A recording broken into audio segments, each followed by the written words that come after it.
मित्रों नमस्कार। पावन ज्योतिष प्रभात यूट्यूब चैनल पर आपका स्वागत है। वीडियो का शीर्षक है केपी 4 स्टेप थ्योरी द्वारा एक नूतन फलित क्रांति, अनलॉकिंग द फलित secrets of KP 4 step theory. और इसको समझाने के लिए मैंने केपी लग्न आमलिक कस्प चार्ट, जो कुदरती या नेचुरल कुंडली रोज देता हूँ मैं इस लग्न की, वही है। जरूरत पड़ने पर इस पर मैं बात करूँगा। आगे बढ़ने से पहले आपसे अनुरोध है कि अगर मेरे चैनल को अब तक सब्सक्राइब नहीं किए हैं तो नीचे का सब्सक्राइब बटन पुश करके जो बेल आइकन आती है उसे पुश कर दीजिए, ऑल के बटन पर क्लिक कर दीजिए ताकि प्रत्येक वीडियो का नोटिफिकेशन तत्काल आप तक पहुंच जाए। मित्रों, अगर वीडियो पसंद आवे तो एक लाइक ज़रूर दीजिए, अपने 5 मित्रों को कम से कम शेयर करिए और अंत में मुझे एक प्यारा सा कमेंट जरूर वीडियो से रिलेटेड दीजिए। मुझे प्रसन्नता होती है और मैं उसका जवाब आपको ज़रूर देता हूँ। वीडियो को स्किप करके मत भगाइए, आप पूरी वीडियो देखिए, तभी वीडियो का आनंद आपको मिलेगा, जानकारी आपको मिलेगी। अब जैसा कि शीर्षक से समझ रहे हैं केपी 4 स्टेप थ्योरी, अर्थात कृष्णमूर्ति पद्धति में 4 स्टेप थ्योरी का सूत्रपात किया गुरुवर के.एस. कृष्णमूर्ति जी ने।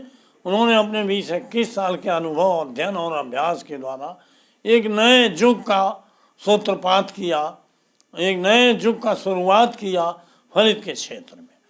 आप जानते हो कि हर क्षेत्र में समय समय पर एक क्रांति, एक बदलाव, एक रिवॉल्यूशन होता है। उसी तरह से कुंडली फलादेश के क्षेत्र में एक नया खोज करके कृष्णमूर्ति जी ने नए क्रांति का जन्म दिया। आप सभी जानते हो कि इसके पूर्व केपी सिस्टम के पहले हमारे ज्योतिष का फलादेश राशि और नक्षत्रों तक आधारित था। यद्यपि प्राचीन ज्योतिष में, ऋषि प्रणीत ज्योतिष में 5,000 पहले विभिन्न प्रकार की कुंडलियों का, षोडश वर्ग की कुंडलियों को बना करके रेखाष्टक वर्ग और अष्टक वर्ग के माध्यम से ग्रह विंशोपक बल के द्वारा फल कथन की प्रणाली प्रचलित थी।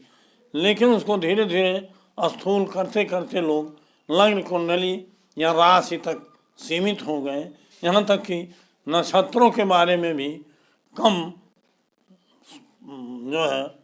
कम जानकारी देते रहे हैं। यद्यपि हमारे ज्योतिष में नक्षत्रों का महत्व तो पहले भी था। नक्षत्र पर ही राशि बनती है, नक्षत्र से ही राशि बनती है, लेकिन नक्षत्रों का प्रयोग केवल वर कन्या मेलापक और मुहूर्त निर्धारण तक ही सीमित हो गया था। जबकि कृष्णमूर्ति पद्धति में गुरुवर के.एस. कृष्णमूर्ति जी ने नक्षत्रों के महत्व को सर्वाधिक बताया। उन्होंने कहा कि ग्रह अपने भाव या राशि से अधिक फल नक्षत्रों का देते हैं और वही फल सबल होता है। बार बार की वीडियो में हमने आपको बताया है। ये 4 स्टेप थ्योरी का मतलब है राशि,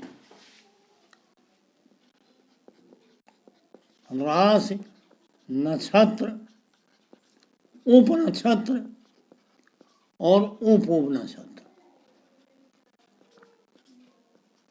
अर्थात राशियों को आप जानते हो, एक राशि में 2.25 नक्षत्र होते हैं। एक राशि 2 घंटे की होती है, कोई 90 मिनट, कोई 2 घंटे 10 मिनट, लेकिन फिर भी उसको 2 घंटा ही माना जाता है, अर्थात एक अंश 4 मिनट में व्यतीत होता है। एक राशि में 2.25 नक्षत्र होते हैं, 13 अंश 20 कला, 13 अंश 20 कला और 3 अंश 20 कला। तो अब जब भी हम फल कथन करते रहे हैं तो राशि के आधार करते थे, अर्थात लग्न कुंडली के द्वारा ग्रह जिस राशि में बैठा है उसी के आधार पर ऊंच में है कि नीच में है, उच्च में है कि नीच में है, मित्र में है कि शत्रु में है, केंद्र में है, त्रिकोण में है, आदि आदि अनेकों राजयोगों के माध्यम से, प्रचलित राजयोगों के माध्यम से फलादेश करने की परंपरा रही है, लेकिन वह स्थूल होती जा रही थी और लोगों का ज्योतिष के फल से विश्वास खत्म हो रहा था। गुरुवर केएस कृष्णमूर्ति जी ने इसे अनुभव किया, एक नए युग का प्रारंभ किया, और युग का प्रारंभ इस तरह से कि नया पद्धति विकसित किया और उसमें 4 स्टेप थ्योरी दे करके इसके फल कथन में एक क्रांति लाने का काम किया। वो क्रांति के सूत्रपात गुरुवर केएस कृष्णमूर्ति जी ने किया और 4 स्टेप थ्योरी के माध्यम से उस क्रांति का जन्म हुआ। अब आप जानिए, विस्तार में उसमें पीछे तरफ जाएंगे तो बहुत समय लग जाएगा। अब आप ये समझिए कि राशि और नक्षत्र 2 घंटे में की स्थूलता में कोई भी फल कहा जाएगा किसी भी आधार से, तो निश्चित है उसमें सही नहीं रहेगा और उसमें कुछ न कुछ कमी रहेगी, विश्वसनीयता उसकी घटेगी। लेकिन सूक्ष्मता उसकी तभी बढ़ेगी जब उसके फल को हम मिनट सेकंड तक ले जाएं। तो गुरुवर कृष्णमूर्ति जी ने उपनक्षत्रों को जन्म दिया, उपनक्षत्रों को खोजा और उसका सूत्रपात किया, और इस तरह से खोजा कि उन्होंने प्राचीन पद्धति को ही स्वीकार करते हुए उसके मूल ढांचे को नहीं खराब किया, बल्कि पहले नक्षत्रों में जो विभाजन होता था, चाहे नवांश का, चाहे द्वादशांश का, चाहे षष्ठांश, वो बराबर अंशों में होता था। लेकिन उन्होंने टोटल वैज्ञानिक पद्धति अपनाया और विंशोत्तरी महादशा में जो ग्रहों का दशा वर्ष काल है, जैसे सूर्य का 6, चंद्रमा का 10, मंगल का 7, बुध का 17, गुरु का 16 और शुक्र का 20, शनिश्चर का 19 और इस तरह से राहु का 18, केतु का 7, ये जो 120 वर्ष है, इसी आधार पर, इसी रेशियो में, इसी अनुपात में उन्होंने ग्रहों नक्षत्रों का विभाजन किया और उसका नाम उपनक्षत्र रखा और उसको एक नक्षत्र को 9 भागों में बांट करके, अर्थात 27 नक्षत्रों का कुल 249 भाग उन्होंने बताया। कहते कि 27 × 9 243 होता है, लेकिन 6 भागों को और बढ़ाया गया क्योंकि राशि विभाजन में एक ही नक्षत्र 2 राशियों में आ जाते थे। तो मित्रों, जब नक्षत्रों को उपनक्षत्र में बांटा गया तो भी नहीं रुके, उन्होंने उपनक्षत्रों को भी 9 भागों में बांटा, अर्थात उपनक्षत्रों का। यही 4 स्टेप थ्योरी है, राशि, नक्षत्र, उपनक्षत्र, उपनक्षत्र। इसके आधार पर फलादेश के बारे में थोड़ी सी व्याख्या मैं जरूर दूंगा। जैसे राशि की व्याख्या जब आप करते हो, जैसे कोई ग्रह किसी राशि में है, किसी भाव में है, जैसे मान लो सूर्य पहले में है, चौथे में है, 7वें में, कहीं भी है, तो सूर्य का फल जिस भाव में है या जिस भाव में उसकी राशि है मात्र 2 तक ही सीमित रह जाता है। लेकिन जब हम उसके नक्षत्रों को महत्व देने लगे तो ये भी देखा जाएगा कि सूर्य किस नक्षत्र में है और उसके नक्षत्र का स्वामी कहाँ बैठा है और उसकी राशियाँ कहाँ हैं, और इसके बाद जो फल नक्षत्र के माध्यम से सबल रूप से मिलेगा उसके उप नक्षत्र स्वामी के सपोर्ट द्वारा सटीक माना जाएगा। जैसे एक उदाहरण दे के समझाता हूँ, विस्तार में जाने से समय अधिक लग जाएगा। सूर्य मान लो किसी राशि में, अर्थात 10 राशि में यहाँ बैठा हुआ है 12 अंश पर। सूर्य यहाँ वृष में बैठा है 12 अंश, सूर्य की डिग्री है 12 अंश। सूर्य की वृष राशि में नक्षत्र जो होता है 10 अंश तक उत्तरा फाल्गुनी कृतिका, और उसके बाद 10 अंश के बाद 13 अंश 20 कला रोहिणी नक्षत्र होता है। तो अर्थात 23-20 तक कृतिका और रोहिणी रहते हैं। 12 अंश में सूर्य चंद्रमा के नक्षत्र। अब यहाँ जब हम सिग्निफिकेटर निकालते हैं सूर्य का 12 डिग्री पर, तो सूर्य यहाँ द्वितीय बता रहा है और इसकी राशि यहाँ पंचम में है, तो 2-5 का हो जाएगा कार्य। अब यही सूर्य जब चंद्रमा के नक्षत्र में होगा तो चंद्रमा जो है, चंद्रमा मान लो 11वें भाव में बैठा हुआ है चंद्रमा, कुंभ में, तो चंद्रमा में 11 भाव आ जाएगा, और चौथे भाव में राशि है तो 11 और 4 हो गया। अब 2 5 स्वयं के द्वारा, और चंद्रमा 11 और 4 को बता रहा था। नक्षत्र का फल सबल होता है, चंद्रमा 11 और 4 का फल देगा, और इसमें 2 5 है, अर्थात 2 5 को सपोर्ट मिल रहा है। चंद्रमा 2 5 11 हो जाएगा तो संतान संबंधी जो हम बताए हैं कि पंचम भाव का उपनक्षत्र स्वामी 2 5 11 बतावे, और ग्रह भी अगर 2 5 11 बता रहा है तो संतान संबंधी प्राप्ति की संभावना बढ़ जाएगी।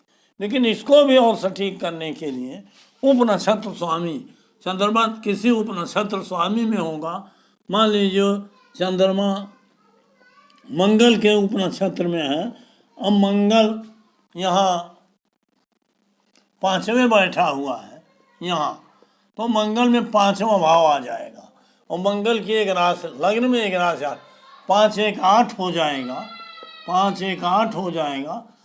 और मंगल जिस नक्षत्र में है इसको भी देख, अर्थात नक्षत्र और उपनक्षत्र के द्वारा 5वां भाव उपनक्षत्र में भी आया है, 11वां इसमें है, 2 था संतान की इच्छा पूर्ति होगी।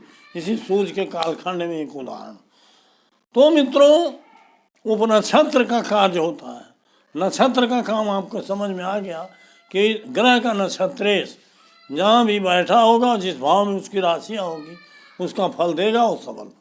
लेकिन उपनक्षत्र के परामर्श के बिना वो फल स्थूल हो जाएगा, मिलेगा नहीं। तो उपनक्षत्र को भी देखा जाएगा कि उपनक्षत्र इन भावों में से किसी प्रमुख या सहायक भाव को बता रहा कि नहीं, अर्थात ग्रह उसके नक्षत्र और उपनक्षत्र के समर्थन से जो भी भाव मिलेगा उसी भाव का फल उस ग्रह में मिलेगा। अब उपनक्षत्र का दूसरा काम होता है जो पूरी तरह से होता है कि आप भाग्य में क्या लेके आए हो, आपके प्रारंभ में संतान सुख है कि नहीं। अगर पंचम भाव का उपनक्षत्र स्वामी स्वयं और अपने नक्षत्र के माध्यम से 2 5 11 में से कोई भाव बता रहा है तो संतान सुख है, तभी वो सूर्य अपनी दशा में दे पाएगा। अगर भाग्य में लेके आए ही नहीं हो, 2 5 11 वो बता ही नहीं रहा है तो संतान सुख नहीं। इस तरह से एक तो भाग्य देखना, प्रारब्ध देखना, जिसको हम कहते हैं कस्पल सिग्निफिकेटर्स, अर्थात 12 भावों के कस्पल सिग्निफिकेटर्स को देखेंगे, वह उनके उपनक्षत्र स्वामी या सब स्टार लॉर्ड के माध्यम। तो उपनक्षत्र का अहम महत्व बढ़ गया।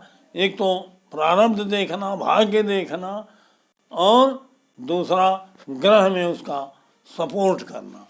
तो उपनक्षत्र की यहाँ ज़रूरत पड़ गई। अब उपनक्षत्र की भी ज़रूरत पड़ती है। उपनक्षत्र जैसे बार बार कई वीडियो में हमने बताया है कि कोई ग्रह जब अपने नक्षत्र में हो तो उसका नक्षत्र स्वामी उसका उपनक्षत्र, लेकिन अगर अपने ही नक्षत्र और अपने उपनक्षत्र में हो तो उपनक्षत्र उसका नक्षत्र स्वामी हो जाएगा, क्योंकि नक्षत्र के माध्यम से सबल फल मिलता है, तो फल पर बहुत ज़्यादा असर पड़ेगा। अब मान लो उपनक्षत्र को अगर उपनक्षत्र तक कोई ग्रह अपने ही उपनक्षत्र तक है, अपने ही नक्षत्र या अपने उपनक्षत्र तक, तो उपनक्षत्र के सहयोग से फल क्लियर होगा। और आप जब भी कोई बर्थ टाइम रेक्टिफिकेशन हम करते हैं तो अगर हमको संभावना है कि बर्थ टाइम 2 3 5 मिनट का अंतर है तो वहाँ हम रूलिंग प्लेनेट में उपनक्षत्र को जरूर पकड़ते हैं। तो इस तरह से बर्थ टाइम रेक्टिफिकेशन में उसका महत्व और बढ़ जाता है। अगर कोई लग्न राशि संधि पर है तो उस समय उसके संशोधन में उपनक्षत्र का महत्व और बढ़ जाता है। और